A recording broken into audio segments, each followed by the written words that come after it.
Your brain is destroying you right now and you have no idea it is happening. You lay in bed all day, did absolutely nothing, and somehow you feel more exhausted than if you had run a marathon. You did not work, you did not study, you did not even leave the house. Yet guilt is eating you alive, time feels wasted, and this hollow emptiness sits in your chest like a stone. You tell yourself you are lazy. You tell yourself you need more discipline. You tell yourself that tomorrow will be different, knowing full well it probably will not be. But here is what nobody is telling you. This is not a willpower problem. Neuroscience has a completely different answer, and it changes everything. Your brain, in this very moment while you think you are resting, is running the most destructive operation it is capable of, and it is doing it behind your back. That time you thought you were recharging was actually the hardest labor your brain has performed all day, and right now I am going to show you exactly how that works, because once you understand the mechanism, the way out looks completely different. You have probably seen content like this before. Take it easy. You deserve rest. Here is how to recover from burnout. Those messages sound nice, and some of them are well-intentioned, but they all share one critical blind spot. They never explain why doing nothing hurts so much.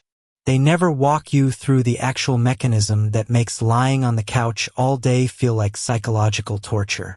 Neuroscience and psychology research have mapped this out with extraordinary precision, and when you see how the gears turn, you will understand not only why you feel the way you do, but exactly what kind of action actually breaks the cycle.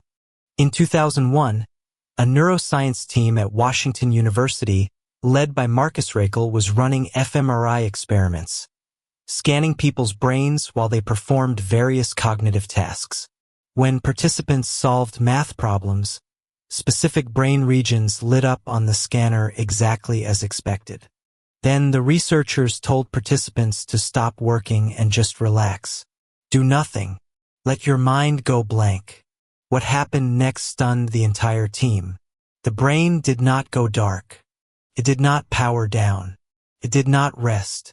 Instead, an entirely different set of regions fired up, regions that had been quiet during the focused task. The research team was genuinely confused. The prevailing assumption at the time was straightforward and seemed like common sense. When you stop doing things, your brain stops working.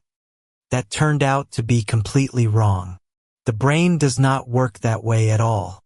Rakel's team gave this newly discovered circuit a name: the default mode network, or DMN.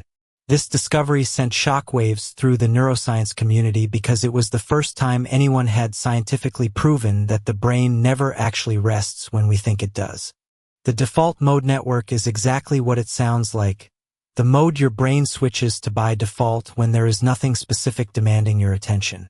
It is always there, always waiting, and the moment you stop engaging with the outside world, it takes over.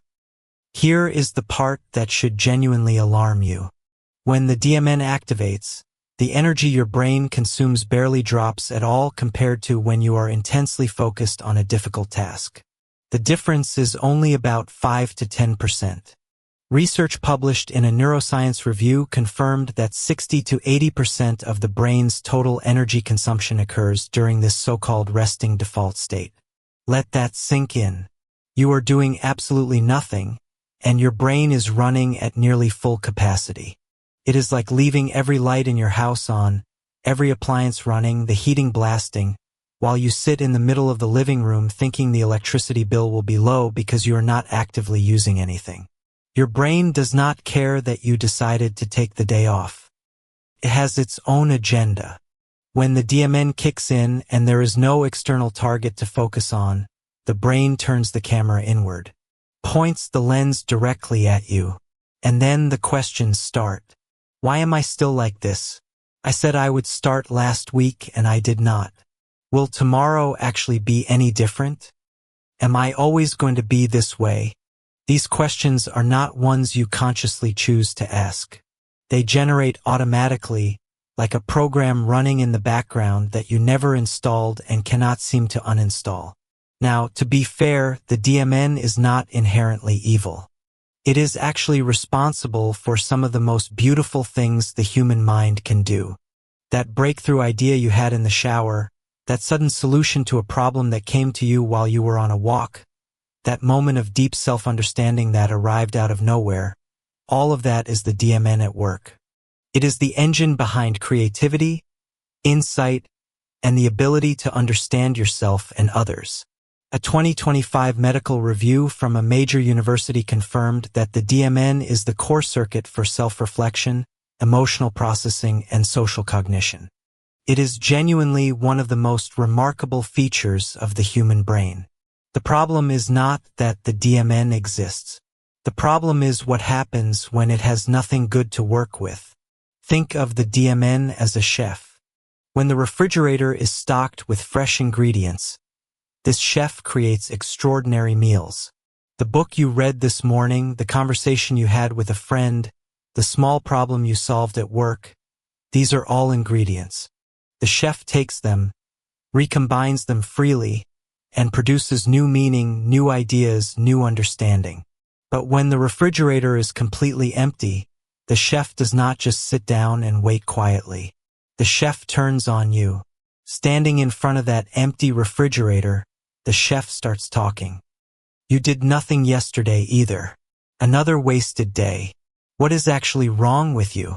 Why do you have zero willpower? The chef who was supposed to be your greatest creative asset becomes your harshest internal critic. And you cannot fire this chef because it is hardwired into your brain.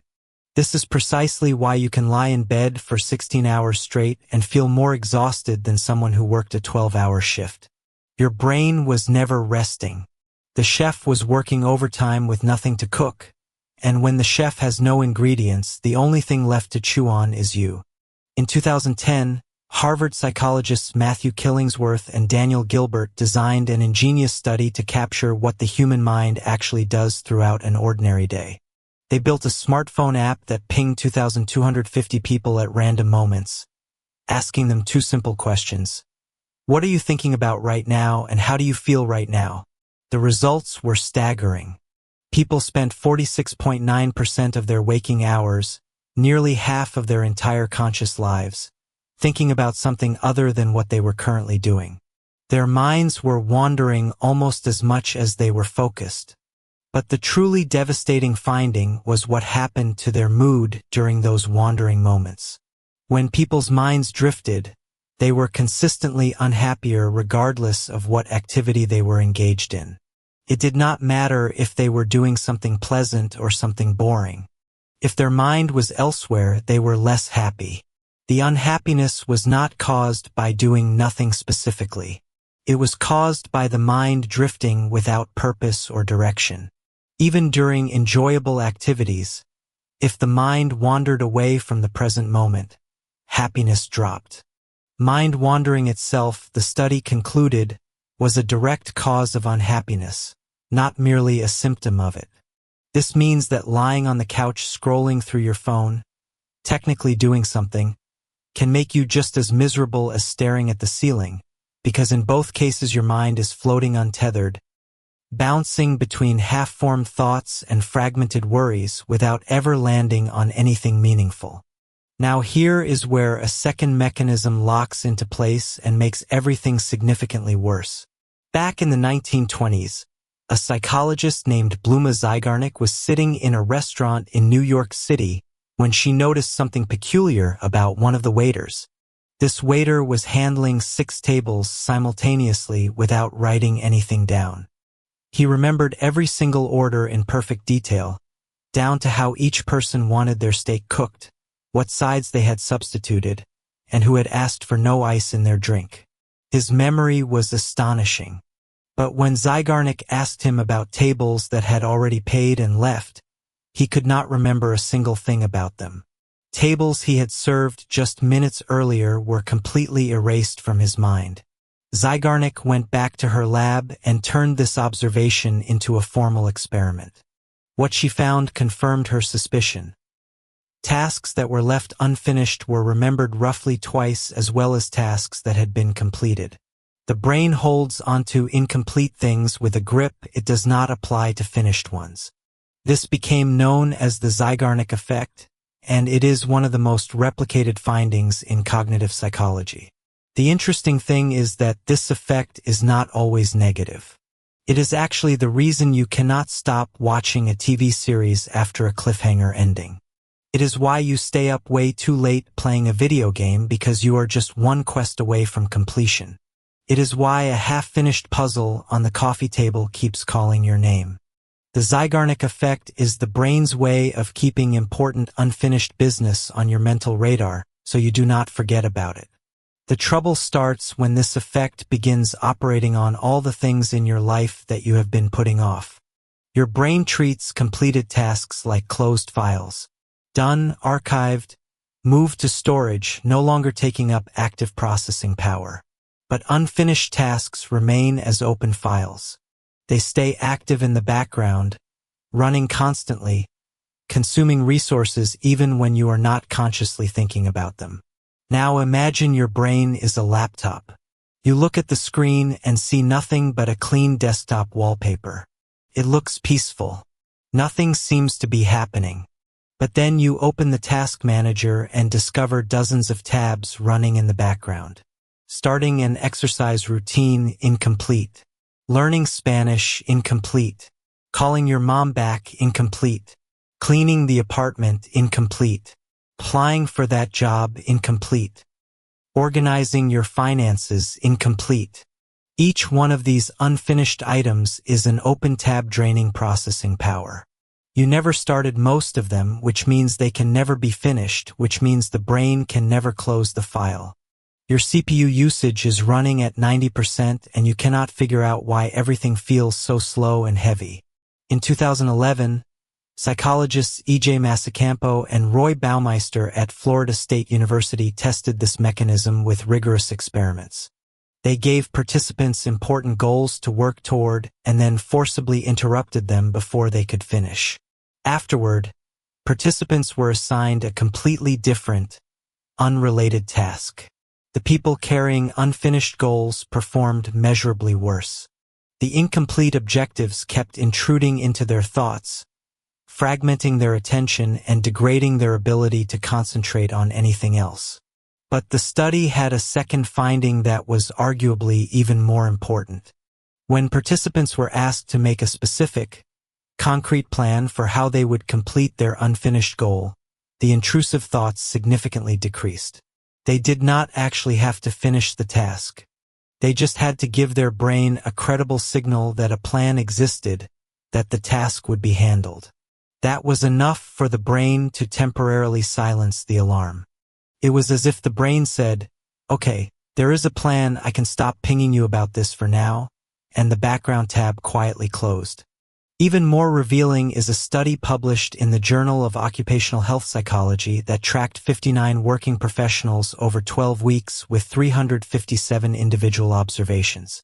The researchers found that when people had unfinished tasks hanging over them going into the weekend, those tasks kept surfacing in their thoughts, and their sleep quality deteriorated significantly. They were lying in bed on a Saturday night, supposedly resting, and their brains were running through Monday's unfinished to-do list. But the truly striking discovery was about accumulation. Tasks that had remained incomplete for more than 3 months created far greater psychological burden than newly unfinished tasks. The longer something sat in the incomplete pile, the heavier it weighed on the mind. Additional research has shown that when someone has 4 or more unfinished tasks simultaneously active, their decision-making ability and self-regulation capacity both drop noticeably. The brain's executive function starts to buckle under the weight of all those open files. Doing nothing is not the path of least resistance. It is not the comfortable, easy option people assume it to be. It is actually one of the most punishing things you can do to your own mind because every day you add more incomplete items to the pile without closing any of them.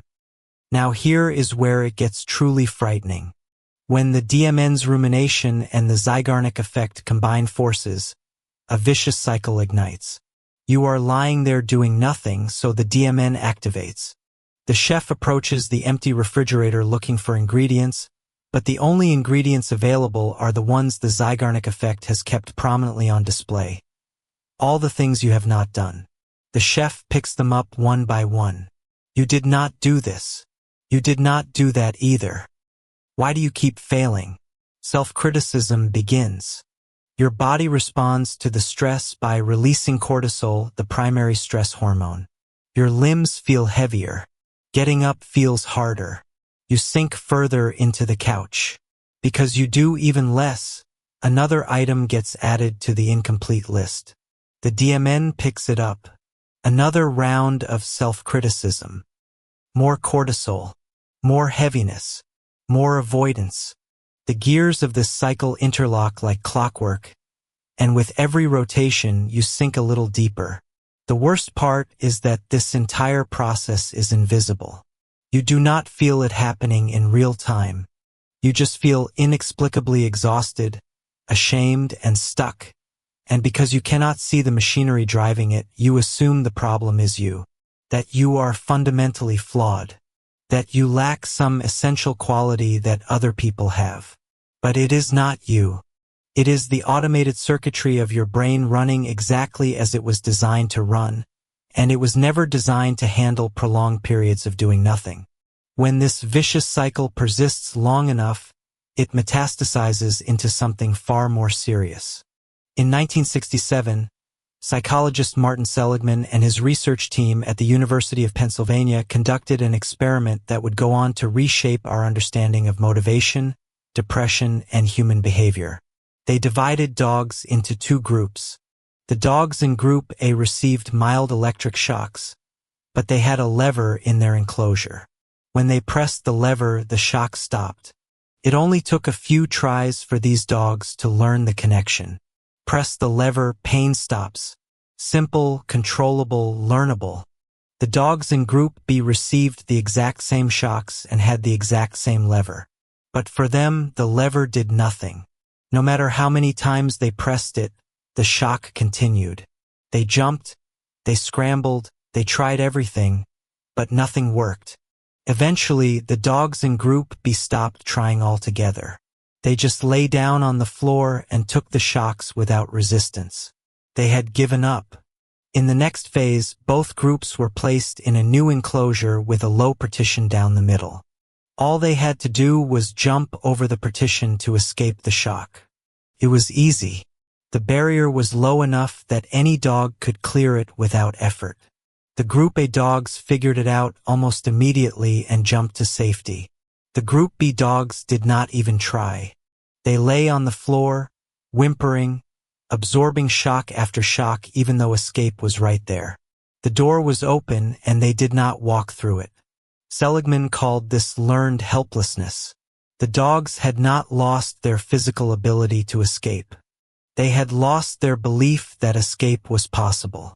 They had learned, through repeated experience, that their actions did not matter, and that learning had become so deeply embedded that it overrode reality even when the situation changed.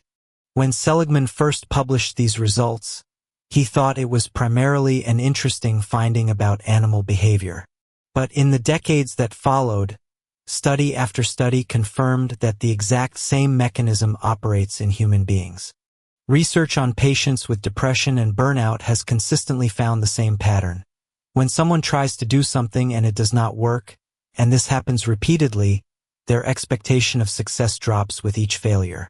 Eventually, they stop trying entirely. The behavior pattern solidifies into a default. In humans, this process does not require electric shocks. It arrives much more quietly.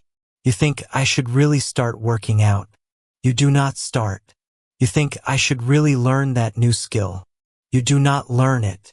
You think, I should really get my life together. You do not get it together. Each time, the gap between intention and action teaches your brain a lesson. Your intentions do not lead to results. After enough repetitions, the internal monologue shifts. At first, it was just, I did not feel like it today.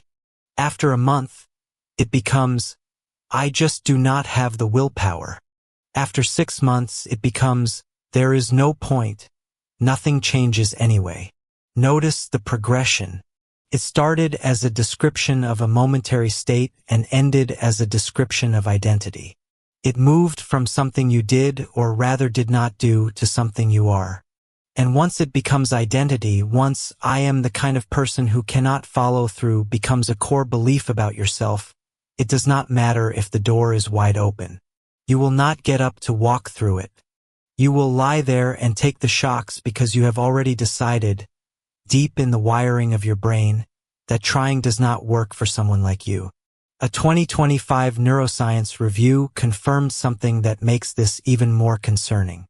In states of learned helplessness, the amygdala, the brain region responsible for processing emotions and threat, shows increased activation, while the prefrontal cortex, the region responsible for rational judgment, planning, and self-regulation, shows decreased activation. In plain English, the alarm system gets louder while the control center gets weaker. The brain's own structure gradually optimizes itself for helplessness. This is not a metaphor. This is a measurable, observable, biological change in how the brain operates. Doing nothing is not simply laziness. It is a process that physically reshapes your neural architecture to make escape harder with each passing day. The deeper the helplessness sets in, the more the brain rewires itself to maintain it. Psychologists Edward Deci and Richard Ryan at the University of Rochester developed self-determination theory, which identifies 3 fundamental psychological needs that every human being must have met to function and feel alive: autonomy, competence, and relatedness. When these 3 needs are satisfied, people experience vitality, motivation, and a genuine sense of being alive.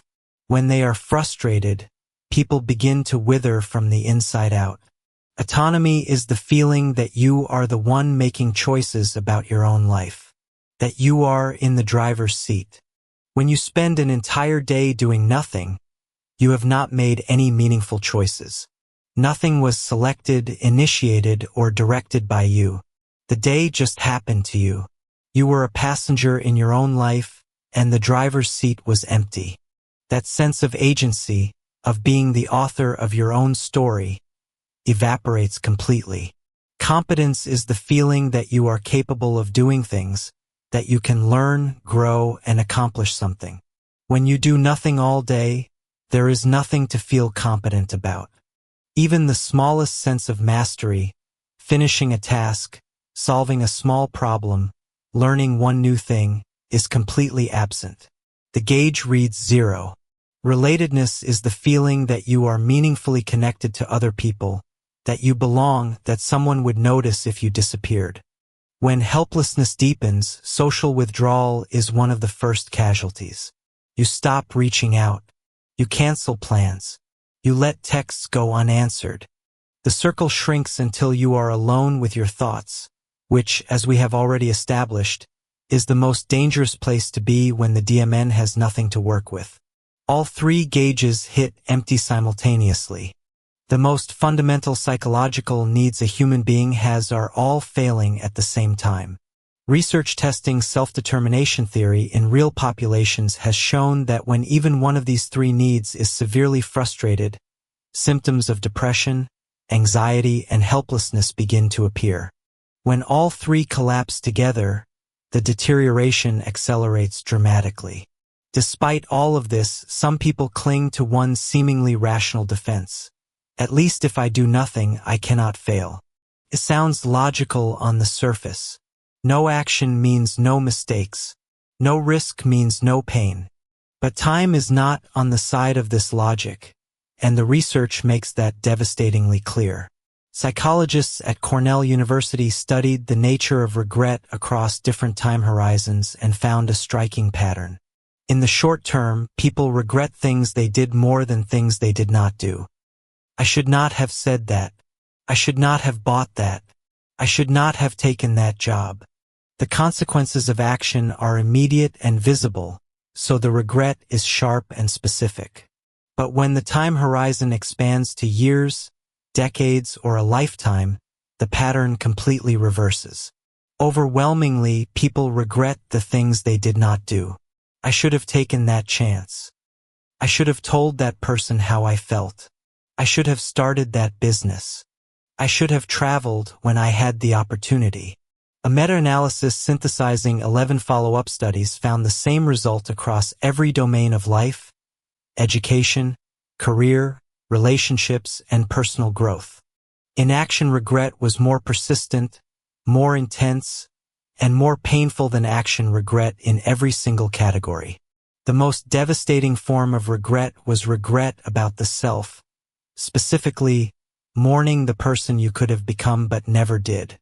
People reported that this type of regret, the gap between their actual self and their ideal self, grew stronger and more frequent as they aged. The reason is rooted in the same psychology we have already discussed. When you do something and it fails, the outcome is defined. It is painful, but it is finished. Time passes, and eventually you can tell yourself, at least I tried.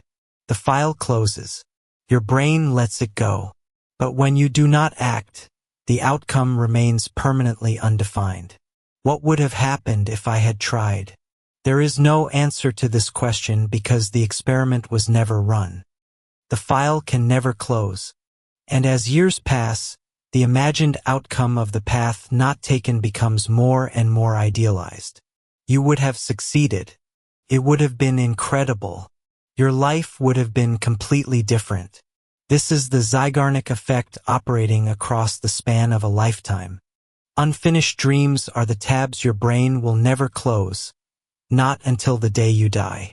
So how do you break free from this cycle? After everything we have discussed, the DMN devouring you from the inside, the Zeigarnik Effect piling up unfinished alerts, learned helplessness cementing your belief that nothing works, and your 3 core psychological needs draining to zero, the answer that neuroscience and psychology converge on is almost absurdly simple. One tiny action. That is all. That is everything. And it is enough. This is not some motivational platitude. This is not believe in yourself and everything will work out. This is a clinically validated treatment protocol called behavioral activation, and it is one of the most extensively studied interventions in modern psychology. Over 25 years of research has confirmed that behavioral activation is as effective as cognitive therapy for treating depression. And in severe cases, it performs comparably to antidepressant medication. The logic runs counter to what most people believe. Most people think they need to fix their thoughts and feelings first, and then they will be able to act. Feel motivated, then exercise. Feel confident, then apply for the job. Feel happy, then engage with life. Behavioral activation says the causation runs in the opposite direction. You act first, and the thoughts and feelings change as a consequence. You do not wait until you feel like moving. You move, and the feeling follows. Let me map this back to every mechanism we covered today so you can see exactly why one small action has such outsized power. You go for a 5-minute walk. That is it. Just 5 minutes around the block. That single action gives the DMN chef an ingredient. The refrigerator is no longer empty. There is 1 egg in there now. And instead of standing in front of an empty refrigerator attacking you, the chef picks up that egg and starts working with it. The self-attack pauses because there is something else to process. You open a textbook and read exactly 1 sentence. Just 1.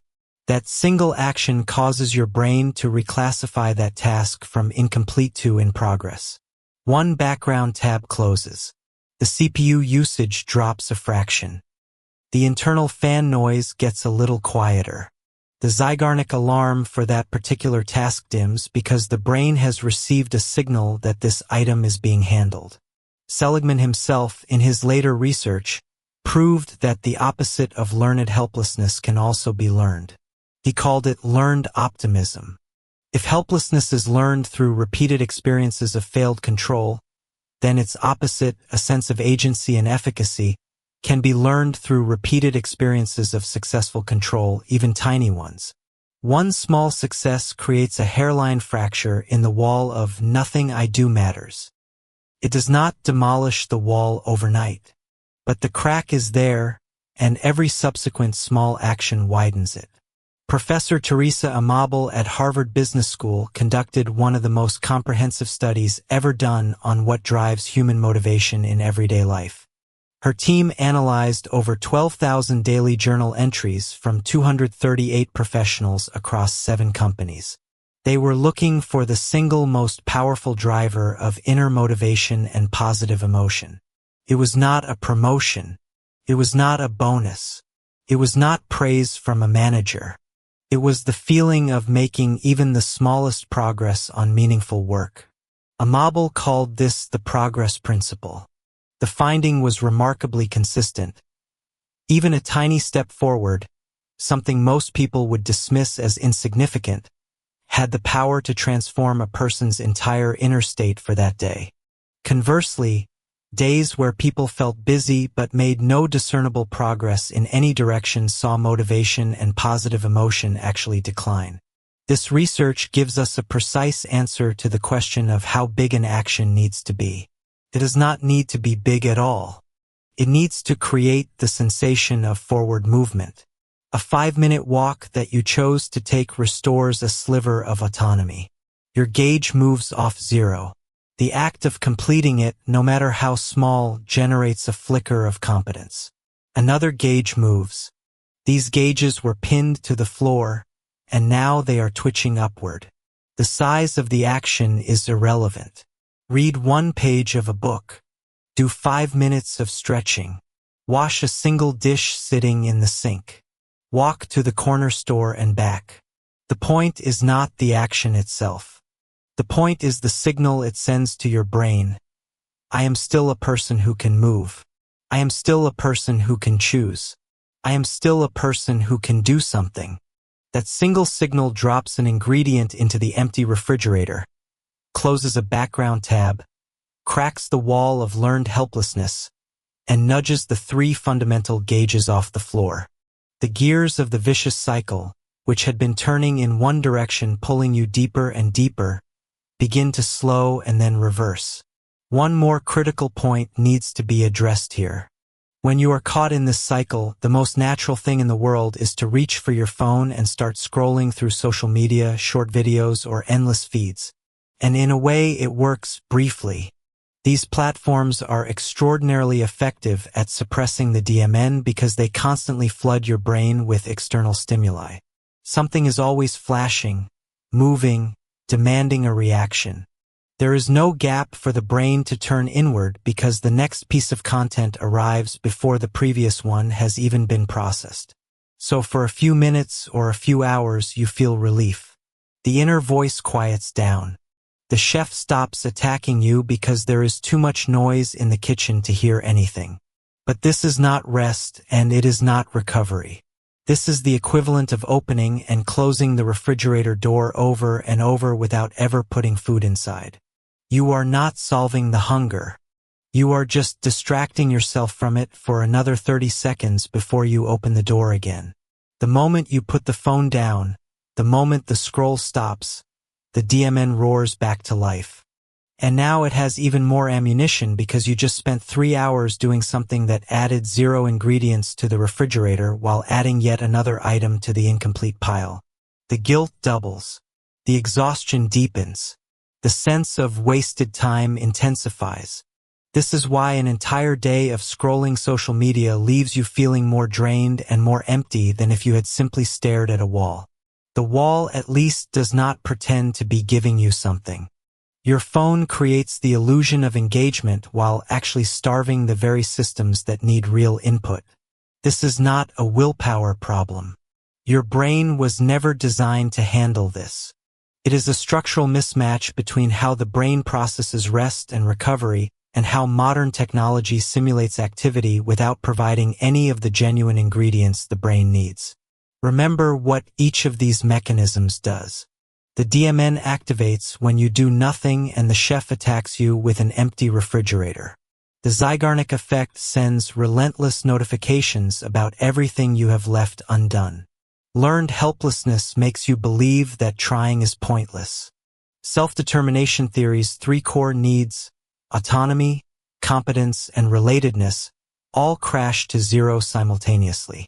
And over time, the regret of inaction accumulates into the most painful form of lifelong regret, mourning not what you did wrong, but who you never became. What makes this truly terrifying is not that these mechanisms exist individually. It is that they are interconnected in a way that makes each one strengthen the others. The DMN generates self-criticism, which the Zeigarnik Effect ensures you remember vividly, which reinforces the learned helplessness pattern, which drains the three core psychological needs, which makes the DMN's next cycle of self-criticism even more vicious. Every rotation of this loop makes the next rotation harder to escape. Without intervention, it runs on its own. It does not need your permission, and it does not need your participation. It simply runs, day after day, pulling you incrementally further from the surface. This is why early intervention matters so much. The longer the loop runs, the more the brain physically adapts to maintain it, and the harder it becomes to reverse. But here is the thing that should give you genuine hope. The same interconnected structure that makes the downward spiral so powerful also means that a single point of intervention can disrupt the entire system. You do not need to fix everything. You do not need to overhaul your life. You do not need a grand plan or a sudden burst of motivation. You need one small action that your brain cannot dismiss. And it needs to be small, truly small, because if you try something ambitious from a state of deep helplessness and fail, the failure does not just leave you where you started. It actively strengthens the helplessness circuit. The brain records another data point confirming that effort is useless. So the action must be small enough that failure is essentially impossible. Stand up from the couch and open a window. Walk to the kitchen and drink a glass of water. Put your phone down and close your eyes for 5 minutes. Step outside your front door and take 10 breaths of fresh air. These are not impressive actions. Nobody is going to applaud you for drinking a glass of water. But your brain does not need applause. It needs a signal.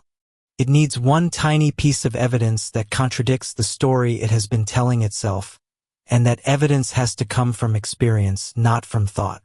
You cannot think your way out of learned helplessness. Seligman proved that. You can only act your way out one impossibly small step at a time. There is one final thing worth understanding. True rest, the kind that actually restores your brain, is not the absence of all activity. It is the presence of chosen, low-demand activity that gives the DMN something to work with instead of turning on you. A walk works. Meditation works. Cooking a simple meal works. Sitting on a bench and watching the world go by works, as long as you chose to be there. The key ingredient is not the activity itself, but the sense that you selected it. That you, not inertia, not avoidance, not habit, made a conscious decision. That tiny spark of agency is what tells the brain to start the recovery process. The fact that you stayed with this all the way to the end is itself a small action. Your brain just received a completion signal. You took in information, you processed it, you followed a thread from beginning to end. One background tab just closed. That counts. Now think of the smallest possible action you could take after this. Not the biggest. Not the most productive. Not the one you think you should do. The smallest one you actually will do. That one is the switch. That one interrupts every mechanism we talked about today. That one starts the gears turning in the other direction.